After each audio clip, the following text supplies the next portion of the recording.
Greetings. I'm just trying to put the pieces of the puzzle together.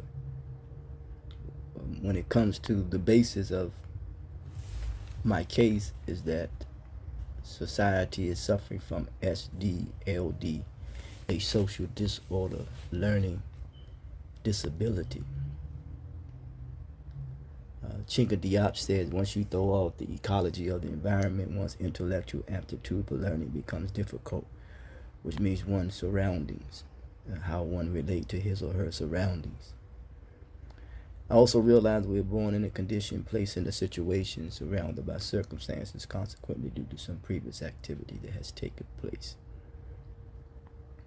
A little bit from drug use as a social problem. It says one of the most complex systems is the central nervous system. It is known that humans are complex beings. And I'm trying to also deal with as that which need to be treated is the substance of authority, because there is the use of it, the misuse, and the abuse of it.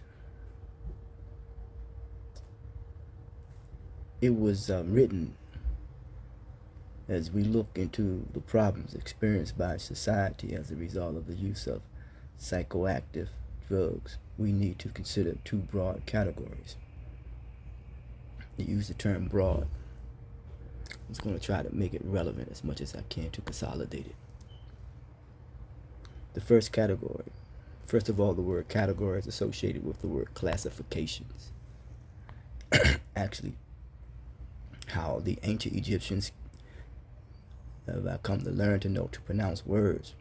You look at a cat, you put an image of a cat because children learn in picture form. Picture form becomes a meaning, and that meaning becomes an emotion. And hopefully we find balance with logic and emotion. And children are the extension of their parents' social relationships. But the point, you put an image of a cat and then you say categorize, cat. That's you come up with the word categorize. Yes, the first category, the problems. And I realize there's four things that we face every day: problems, questions, issues, and needs. Problems are designed to be solved, issues resolved, needs met, and questions answered. I say that the problems that many suffer from an identity crisis, and the root word for problem in the Latin sense means an obstacle which has been thrown before us. It says that a problem only becomes a problem when you take your eye off your goal. So this is also associated with problem-solving skills. You know, an optimist when he sees difficulty, he sees opportunity in the difficulty. And then you would deal with the word crisis. Crisis in the Chinese sees a hidden opportunity. A pessimist sees an opportunity as something that is difficult. But yes, as the teaching says, out of difficulty becomes ease. So we want to take the edge off, to be at ease to deal with the disease when it comes to the sickness and the illness of life experiences. But yes, the first category of the problems directly related to actually taking the drug. Chemists would say that the drug is all right if it's not being used, but when it's put into a living system, it becomes a problem. Developing dependence, overdosing. The dose, remember the misuse of authority. Certain countries, they got check and balances that so some people shouldn't have too much authority over others. Actually, as humans, we should be able to govern ourselves as an individual. Self-autonomy, self-rule. Such as the risk of developing dependencies, overdosing. Too much, if you're depending on someone too much, you can, it's like almost like an overdose. It's like, you continue to help someone, and the other person whom you're helping is you may wind up becoming an enabler to that person. As you become an enabler to that person may start to wonder, man, what can I contribute? What value do I have? So, giving and receiving. But yes, this is the balance. So the second, because the use of certain drugs is considered as the deviant, deviant behavior, a deviant act. Like people unable to distinguish sickness from health, and continue to use the use of those drugs by some individuals. Culture background, family background, and individual experiences represents different set of social problems. Apart from the direct dangers of the drugs themselves, these problems include arrests, fines, jailing, the expense associated with efforts to prevent the misuse and to treat the abuse of the dependence. To treat the abuse of the dependence of the substance of authority. Authority as a substance. Linguistically, substitute, a stance, a battle, a place, a station, a position, circumstances, standing in society. People say, well, what's my position? I say involvement. Anything that I'm involved in, that's my position. And then it evolves. And that which evolves may wind up ruling over me, or it's required upon me to rule over it, to govern it, to manage it, and not be abused by it. And if I am abused by it, then I may become dependent on that abuse. And possibly that's how it is, and could be in one relationship, in an abusive relationship. Yes. But circumstances makes us other than ourselves. And then we deal with the predicament, a difficult, unpleasant, embarrassing situation. The situation can overwhelm you, and the misuse and abuse of drugs can overwhelm you, because it affects the brain, the central nervous system. In relation, human relations is the way we connect. Human relationships is the actual connection within itself. So I'm still trying to deal with the abuse of authority, the misuse, the abuse, the use, and the dependence of authority, and the use of authority as a substance. In Aristotelian or Aristotle thinking, when it comes to logic, he has 10 categories: quantity, quality, relation, place, posture, having or possessing, action, and passion. Let's try to break this down as much as we can, as much as I can. Let's start from the bottom up. Your action and passion. How do you utilize your action and passion? I've said that, masculine and feminine are just merely activities. Says, we all must face the consequences of our actions, whether good or bad. The passion, utilize comes from the word utility. If we look at this universe, it is a utility. We have sunlight and we have water. But yet, it is to be paid for by an authority. You think on that. And then we have the word posture and position. How we posture and position ourselves. The way and the manner in which we posture and position ourselves. That which I shared earlier is to utilize your action and passion is also associated with how one posture and position him or herself. The manner and way in which he or she does it. In relation, in relation to place and time. Yes.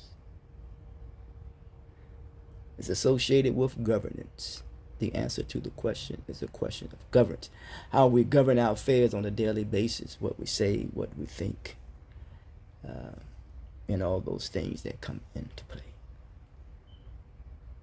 And then that which precedes to the top is based on quality and quantity. The quality and quantity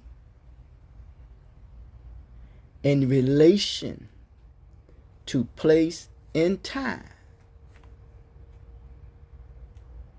The manner and way in which we posture and position ourselves to utilize our actions and our passion. If someone or something is abusing that, and you become dependent on that abuse when it comes to substance being the authority, or authority being the substance of abuse, use, and misuse, and it needs treatment. And anything that needs treatment meant as a treat. In this society, we have a saying called, as part of the hemisphere, geographically, so trick or treat. When you do something and accomplish something, like a pet, you give him something as a treat, and he or she becomes dependent on that. So how do we govern, coordinate, and economize our time?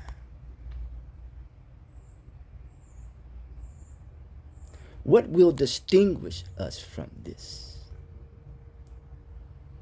Either we will be coherent or incoherent when it comes to the misuse and abuse of the substance of authority. We look at this planet called Earth, which is farmland, pharmaceutical farm, yes. We know how certain agencies do not want, when it comes to international import of drugs, that they will pay them not to crop. But yet, the drug that is used is for medicinal reason, and it helps the people who live there as an industry. But once again, the misuse and abuse of the substance of authority, that which comes from the ground, the mineral and natural resources, oil, sunlight, water, energy, fruit, and vegetables.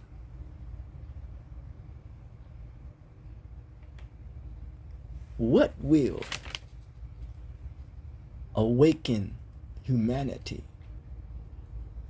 to the point that he or she will come to realize